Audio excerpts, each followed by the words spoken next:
My wife cheated. Just saying it out loud feels unreal. It's the kind of sentence you never expect to belong to your life. The kind of story you always think happens to someone else. But it was me. It was my marriage. It was my heart that broke. I found out in the ugliest way possible: an unlocked phone, a string of messages, and the kind of words you can't unsee once you've read them. Last night was amazing. I can't wait for next time. 10 words that ended 10 years of love. She didn't even try to deny it when I confronted her. She just said, flat, "I haven't loved you in a long time."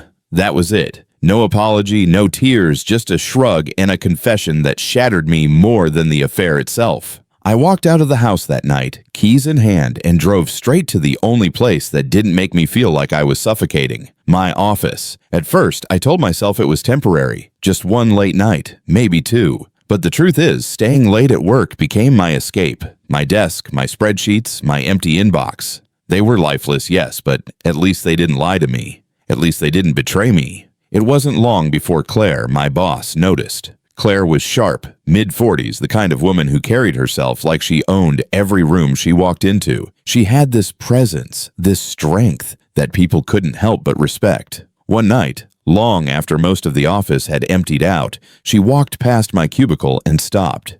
"You planning on camping out here forever?" she asked, her tone teasing but her eyes serious. I forced a smile. "Just catching up on things." She crossed her arms and tilted her head.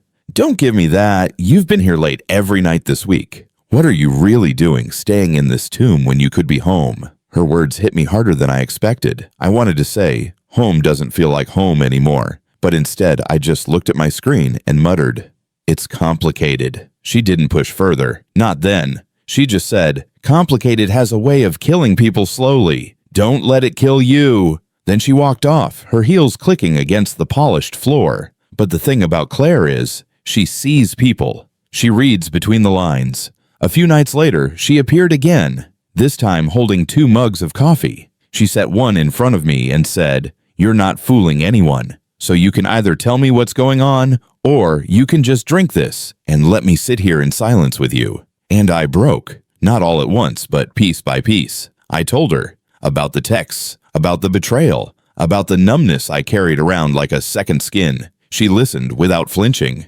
without pity. When I was done, she leaned back and said quietly, "Then she's a fool.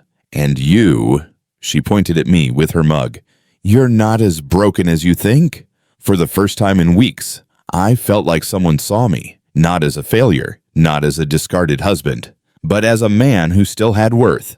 That night changed everything. From then on, Claire made sure I wasn't alone. Sometimes it was just coffee in her office. Sometimes she brought her assistant Jenna along, a younger woman, bright, funny, the kind of person who filled a room with light. The 3 of us would sit in Claire's office ordering takeout, laughing about things that had nothing to do with work. And slowly, I started to breathe again. It wasn't about romance, not at first. It was about survival, about having people who wouldn't let me drown in silence. But connection is a powerful thing. The more time I spent with Claire and Jenna, the more the office felt less like a place of numbers and deadlines, and more like a place where I was being rebuilt. One night, after Jenna had left, I stayed behind with Claire. The city glowed through her office windows, casting light across her desk. We were quiet for a long time, just sipping coffee, until she finally said, "You can't keep living like this, punishing yourself for her mistakes."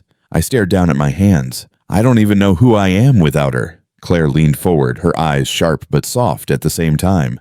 "Then it's time to find out." Something in her tone shook me. It wasn't pity. It wasn't sympathy. It was a challenge. And I realized I hadn't been challenged in years. My wife had stopped seeing me, stopped wanting me, stopped even noticing me. But Claire, she refused to let me disappear. That was the night she stood up, walked around her desk, and said the words that still echo in my head. "Come with me instead."